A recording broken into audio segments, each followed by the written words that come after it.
Welcome to Real Flix Reviews. We're like a book club for people who hate reading. This month we're doing Robin Williams comedies, and this will be a last one. And Rob picked the movie Jumanji, made in 1995. We talk about Firefly episode 13, Trash, and he brings you movie news at the end of the program. This week we have Jonathan Charney, James Stevens. Hello. And the old guy.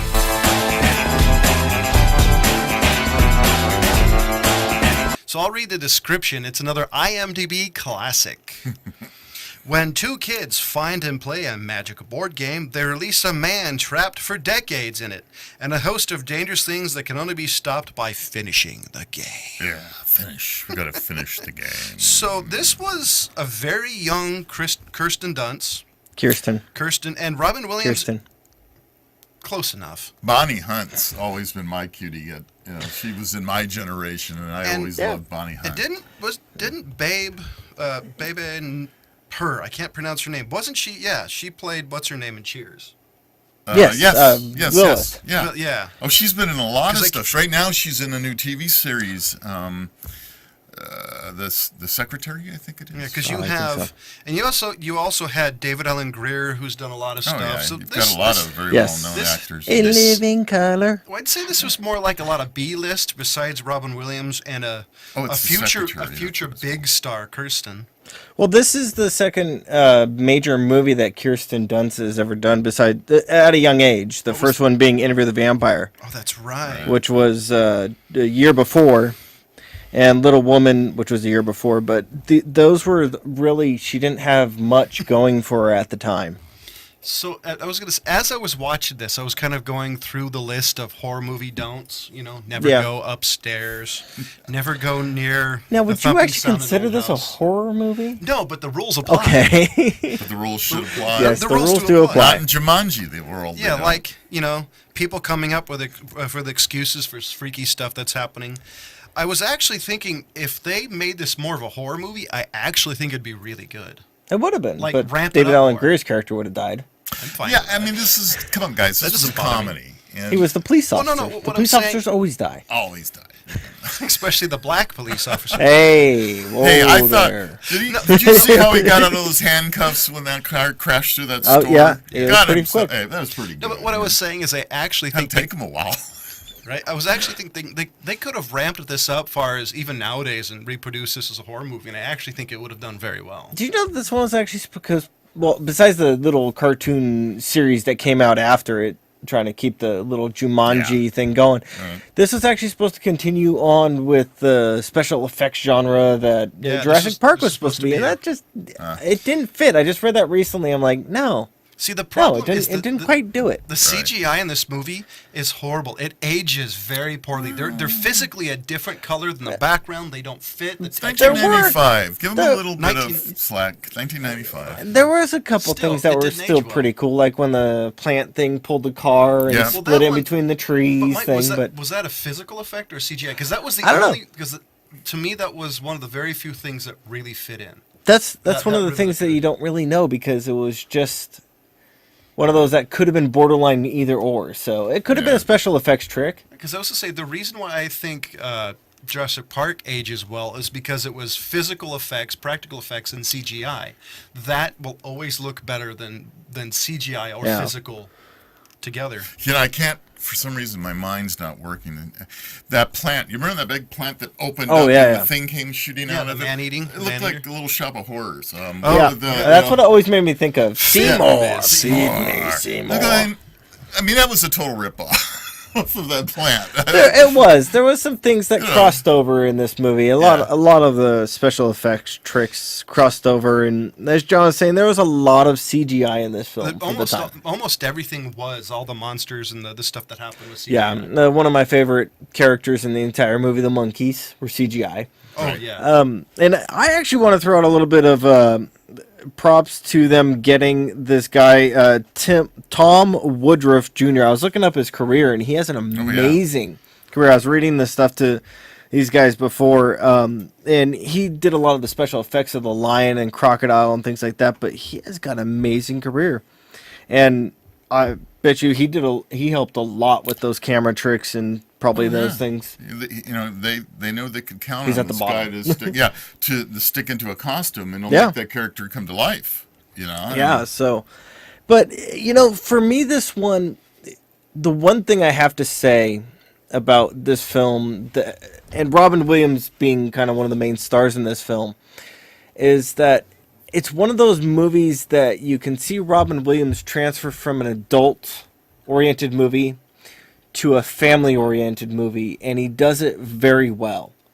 And he does it in a way that you can have the fun with the kids as well as... I mean, there's not a lot of adult things in this one, but it's a family movie. It is a family movie. And one of the things that I was watching Robin Williams, I think he stayed on script more in this movie than any of the others we've seen. So he really was right on script most of the time. You didn't see him going manic, crazy, running off, you know, with the usual Robert Williams stuff. Well, I think we should... preference by saying what we think a family movie actually is, because obviously a kids movie is a movie generally geared towards kids, where adults will watch it, you know, depending on what they're, you know, they like. What I consider a family movie is something where the adults can get a little bit of enjoyment out of it too, but it's mostly for the kids. Right. There's nothing that you're going to be like, okay, well, I don't think that guy's head should have popped right then. For the kids, you know, or you kind of have to cover their eyes for some make-out sex scene. So they toe the line between tasteful and adult-oriented. Yeah. And it's interesting because they call it adventure family fantasy. So that pretty much fits. I think that's a good classification for it. Yeah. And I actually enjoyed watching it again. It was fun. It's a, you know, in a lighthearted way, in a dark way. I don't know. You know, there were things in it that were unique. I mean, I liked the plant. I thought the plant was pretty cool. I was going to say the spiders were terrible, though. I was going to say I thought they got off pretty light. Like here's in order the stuff that they rolled the dice on. It was giant bugs, those giant mosquitoes, which by the way would suck. You got monkeys, lions, no kidding. Man-eating plants, Van Pelt, the hunter, kid turned into a monkey because he cheated, monsoon, quicksand, which the quicksand effect I thought didn't age well, but that was a really cool effect, especially when it turned back into wood. Yeah. The giant spiders, like we said, were like little. Remember when you were a kid, you got those little wound up toys? That's what. It was bad. And the earthquake, which. All right. But overall, they didn't have a whole lot of stuff happen. No, they really didn't. Not in the scheme of things. Like if you play Magic or something like that, one of those really dice-oriented games. Yeah. That takes a long time. Yeah, totally.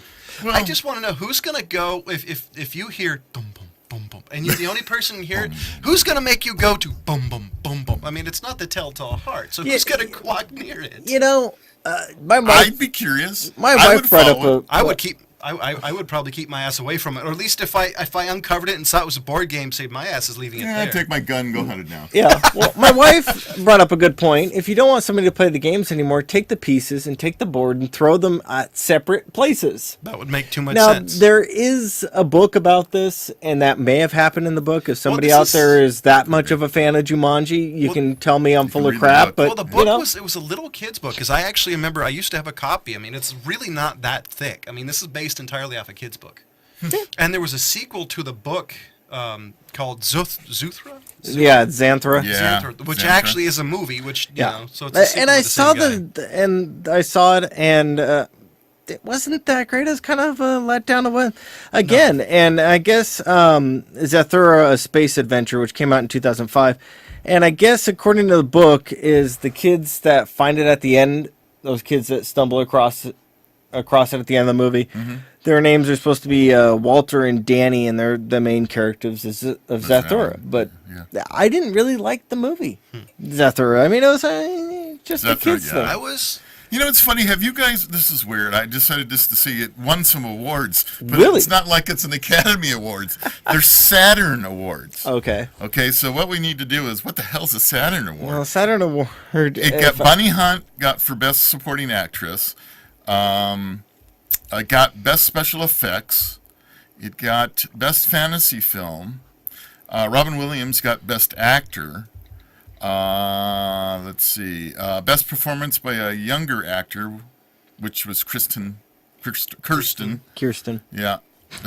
Kirsten. She was considered younger at that point, so Yeah. she got an award for that. Before she became Mary Jane. So it's kind of funny that, whatever Saturns are, anyway, that's what they won. Good for them. Yeah. Yeah, they won something. It's a good thing. So here what it is, according to the bastion of all knowledge, that being Wikipedia, the Saturn Award is an award presented annually by the Academy of Science Fiction, Fantasy, and Horror. Oh, okay, good. Which I could actually cool, see this, then. because this is definitely That's what this falls under. Yeah, this is fiction. I mean, this is science. Fantasy. A little bit of horror, definitely adventure, and that was the one thing that I actually thought was really cool about this, because it's a typical, roll the dice, the events and stuff make the story go on. But I actually thought it was really well done. Yeah. And for being a basic movie, nothing complicated. The script no, was very thin. It was nothing complicated at all. And I liked David Allen Greer's character in this film. Mm-hmm. I enjoyed that. Mm-hmm. He's one of the more fun characers in the film. It was funny. But like I gotta say, I mean, the most animated and fun thing in the entire film to me was the monkeys.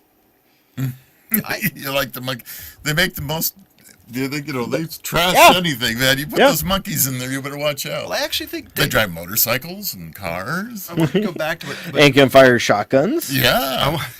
I want to go back to what James said as David Allen Greer. I actually think he was the kind of the silent star in this movie, because I don't think this movie would have been as good without him. No. Because he provides a much needed comedy sense to a movie that otherwise would have been a little heavy. And I mean, he took the fall for a little kid. Yeah. Yeah. I mean, really, come on. Right. That shows that he had some character, and that was early in the film. Well, that was basic the beginning. It was right at the beginning, right? Yeah. That was like one of the premises, and it was a nice little Easter egg later on in the film when everything gets set right. Mm-hmm. Where you kind of, I gotta pull up the kid's name. It was like Peter or something, right? Who Robin Williams played as an adult, Alan Parrish. That's right. Alan Parrish. And where he steps up and goes, "Hey, Dad, that was me." At the end. It was a nice little thing. Yeah. You kind of got him out of trouble. You know what's interesting on trivia? The Parrish shoes are still around. You can still find them. Where? In New England. Okay. Right here. I was going to say, I've never heard of them. Well, New England is what's left of the U.S. Manufacturing area. That's where almost all shoes came from, was New England. My wife's grandfather worked as a cobbler, whatever you call him. I'm assuming that's it. Whatever, shoeman. Mm-hmm. So is anything here that the film that you thought was very random, like the pelican scene with Jumanji was probably the part that thought was a little random.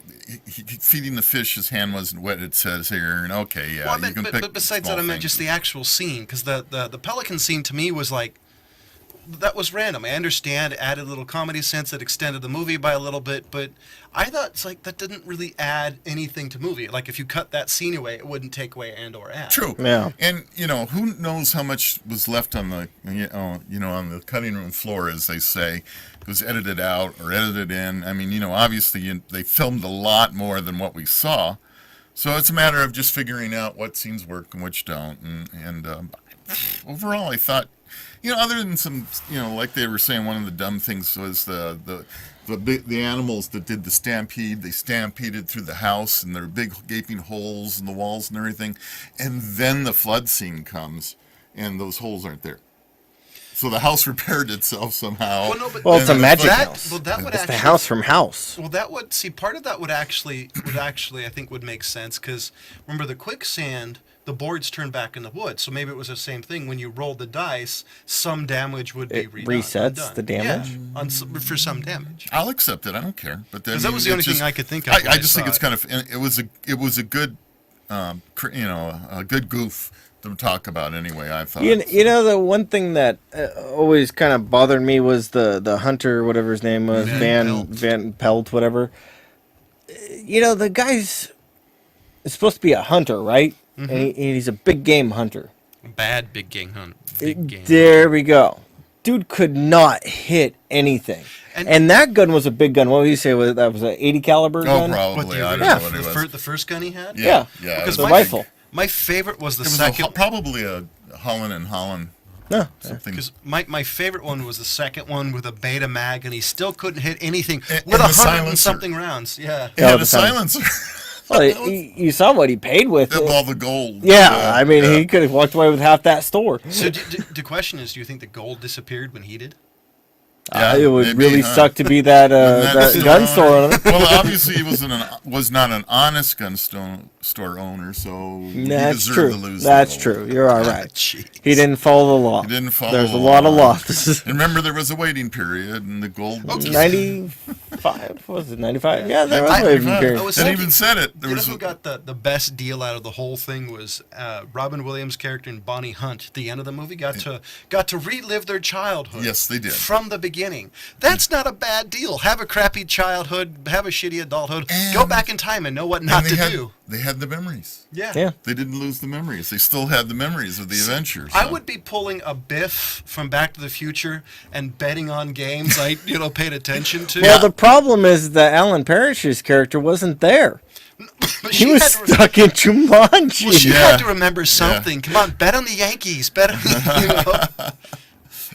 Bet on the sports book, something you can really remember. What was that World Series? That was the fixed game. When was Pete that? Rose? A really big one. Yeah. See, no, I would totally. If you're gonna do that, totally. I totally lost my train of thought. Well, I just saying that.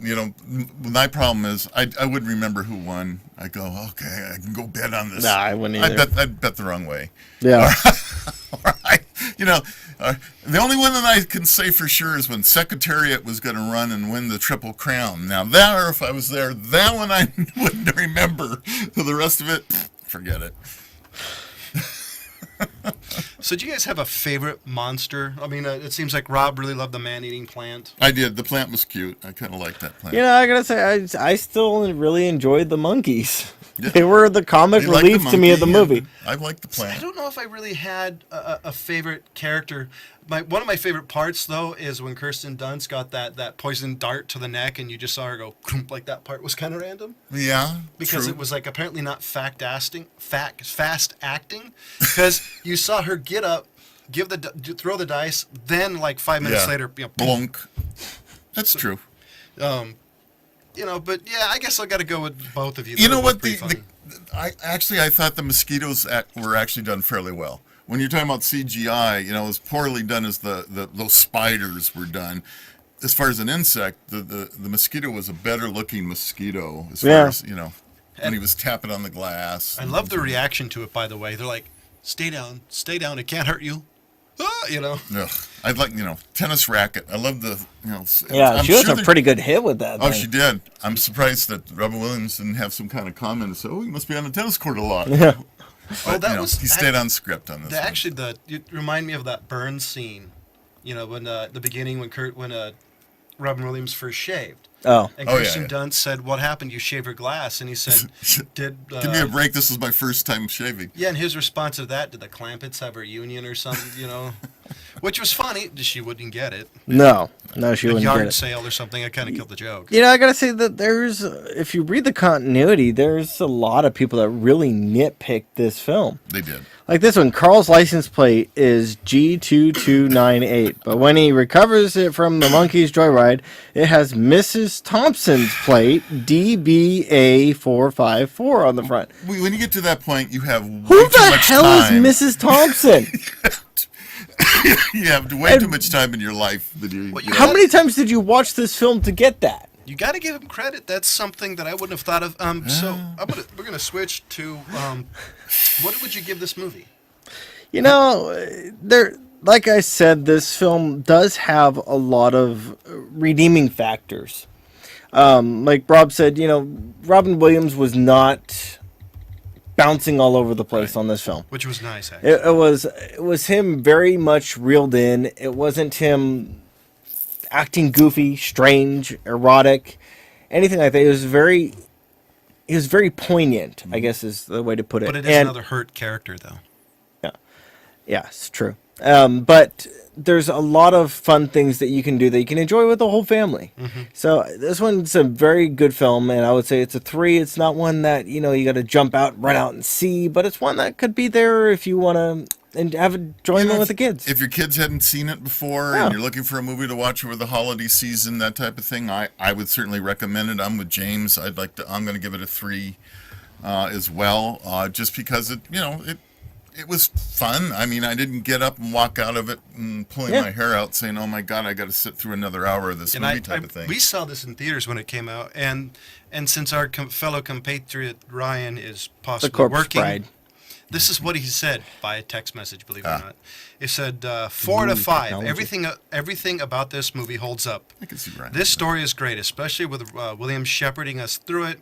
Great pacing, great supporting cast. The only thing I would disagree with him is the CGI on this didn't age well. But it's also product of your time because it's early-ish CGI. I would disagree with him on the fact that the film really holds up. I don't think there's a lot that really holds up in its time, but I'm not so sure. I agree. I'm not so sure that I would go along with it. I think there's a lot that doesn't hold up, but I can see Ryan going that way, and he enjoys that kind of movie. But you want to know why I think it holds up? Because it's still basically it's good family entertainment. Nothing stands out enough that you're gonna go, "Oh dear God, this is awful," like some movies do from the '90s. But this movie, even though you can spot the flaws, like the CGI doesn't blend well and a few other license things, plates, it still gets you, idiot. Still gets you through it. You still enjoy it, which I have to. I give it a 3 out of 5. Entertaining movie. It's one of these movies. If it's ever on TV, I'll watch. But so sometimes I'll pass it by. It depends on my mood. Yeah. But I haven't seen this on TV in a long time. But I liked it, so I'll definitely give it a 3 out of 5. And I'm going to shift over to James talking about Firefly. Yes, Firefly. Now, this one is basically, it brings back Mal's wife, and, just the fun whore that she is. Not as bad as a whore as Anara. Whatever her name wants to be at whatever given time, right? Yeah. Saffron. Yeah, not as much of a whore as Anara, but, anyways. She's not a whore. She's licensed. True. Yeah. The other one's not so licensed. But, this one, I like this one because for the character, because you could tell that if Josh Whedon was going to continue with this series, that she was going to be basically an Easter egg that popped up every maybe season or two. Mm-hmm. And because she is a returning character that has a lot of history and background that you can play with. And always one that's going to be a pain in the ass, and you're always going to have some sort of shenanigans happen. Yeah, like Mal being stripped and left out in the middle of the nowhere. I do say my favorite scene in this whole thing is the end of it when, I can never remember the licensed woman of ill repute. Anara. Anara was out there and basically told her, "Oh, you've been played. We did this from the beginning." Yeah. Except Mal apparently being naked.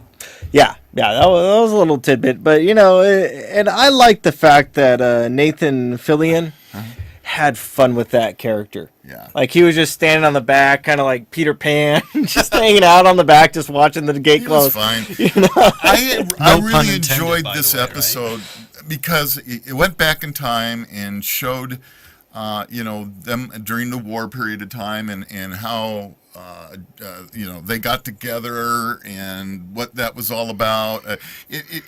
I really just enjoyed this episode. It tied a lot of things together that you've been waiting to get to, and it took to this point to get to that.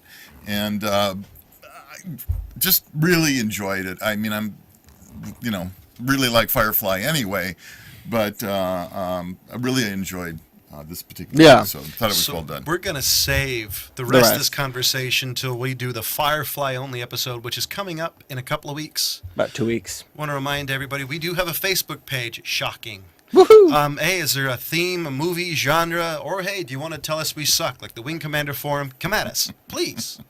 Maybe, a little pause for the... Have they said anything since? No. Oh. How about a little pause for the cause and give us some money? Help us continue the amazing show that is Real Flix Reviews. So next up is the old guy with I got some movie news. And I went old fashioned. I printed it out because I was finding so much. There was a ton of movie news this week. His ticker tape. Wow. Yeah, no, really, there really was. And I thought instead of trying to make links and everything, I started doing some stuff. A couple of things of which is really interesting. Right off the bat, for those of you who haven't watched television today, it looks like North Korea lost internet. It's cut off from the world. Good. So and that does have to do with movie news because of the movie The Interview that may or may not ever be released, really depending on what Sony does. I guarantee you it's going to be released, and I bet Sony makes a ton of money on this because everybody's going to watch it just to get back to North Korea. I'm kind of hoping that this is a viral campaign and they did it to themselves. I hope so. Well, yeah, but anyway, so North Koreans, I'm sorry you can't watch us, so the heck with you guys. Star Trek 3 will be directed by Justin Lin, which is a different take here. So that was kind of interesting. Because the other guy's doing Star Wars. Right. Justin Lin. Well, yeah. Did he say what he's done? Any? Fast and Furious 6, Fast and Furious, Fast 5. Right. He did the Fast Furious. You know, he's obviously not J.J. Abrams, but it's interesting that they went with a different director this time. So I wonder if the Enterprise is going to have unneeded decals. Maybe. And, you know, we've been waiting for the Wonder Woman movie. Have we? I haven't been waiting for it. And unfortunately, even though they've picked the cast and they've done everything, doesn't look like the movie's going to get made. It's basically on a point of we don't know if we're going to make it or not now. You know what? You have a feeling it's completely dependent on the Ben Affleck. I can remember the guy who's playing Superman. And my guess it's completely based on that movie. That if that movie does whatever. Yeah, the guy who's played the new Son of Krypton. I actually liked him. I have a feeling that if that movie does well, they'll probably do it because they know the DC wants to match Marvel's movies.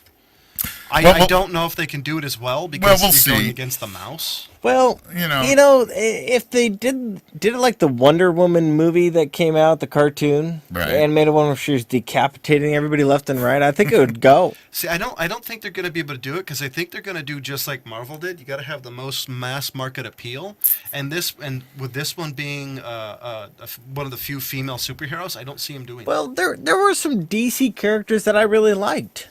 No, don't get me wrong. I'm a huge Batman fan. Yeah. But I just don't know if they can do it because they don't have the House of Mouse. I actually think that's one of the major things that's making Marvel go. We'll see. You don't know where Disney's going to go with any of this, and they're known for not being able to make up their mind. Well, Disney's. Well, here's the difference. Disney has, if I remember correctly, they had 3 waves planned for Marvel movies. The Guardians of the Galaxy was considered the second wave, and I think Doctor Strange is part of the second or third wave because I think they actually had this planned out in advance of what they're going to do because Chris Evans, who played Captain America, had a 6-picture deal. So I think they. Well, there's the news. I mean, you wanted me to give news. I do have one more thing. Do you guys old enough to remember Westworld? Yes, TV? I've seen it. Okay, so I've seen the movie. Seen the movie? What movie? It was a TV series. No, it was a movie too. Okay. Okay. Well, then it's going to be in the movie again.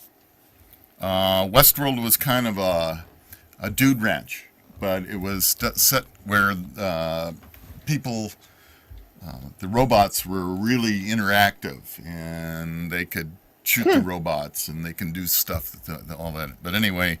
James Brolin, huh? Yeah. Wow. It's coming out. They're gonna do a movie. 1973. Yep, there you go. A robot malfunction creates havoc and terror for the unsuspecting vacationers at a futuristic, adult-themed amusement park. I'm going to have to look this movie up. Yeah. But anyway, look it up. There's going to be a new one coming out, but it won't be for a while. But I thought that was kind of interesting. I think with the new CGI and stuff that you're going to be able to do now, that could be a great movie. I hope... Or at least fun. I do hope, at least on future movies, they stop doing so much CGI. Don't get me wrong, I like it, but I think the best movies are practical and CGI, and I think Westworld, Wild West themes and that, I think that'd be perfect for doing practical with the addendum of CGI. Okay, well, this movie can only be made with the combination because you're going to have... Ask Peter Jackson and... ask the guy who made all the Transformers movies, and ask J.J. Abrams, and ask, Yeah, I know. But I think to make it what it needs to be, they're going to really need to make those robots realistic. Yeah, so basically you agree with me. Yeah. Okay. I just basically said what you said. I don't care. Yes, you did. Okay.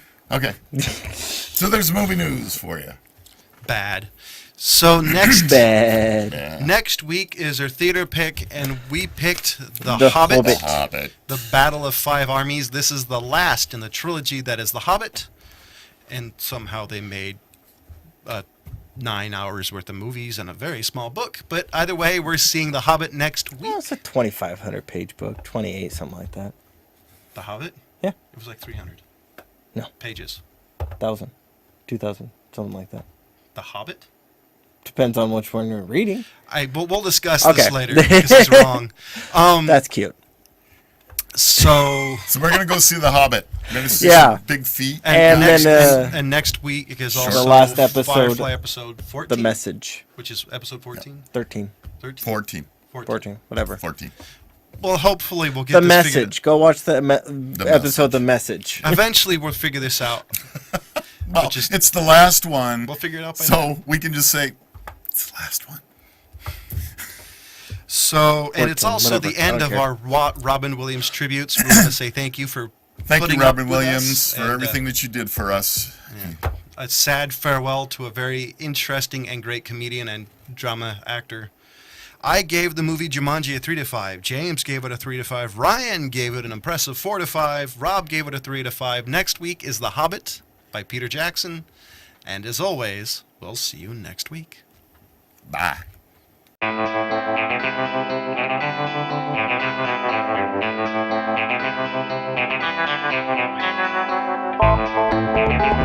Thank you.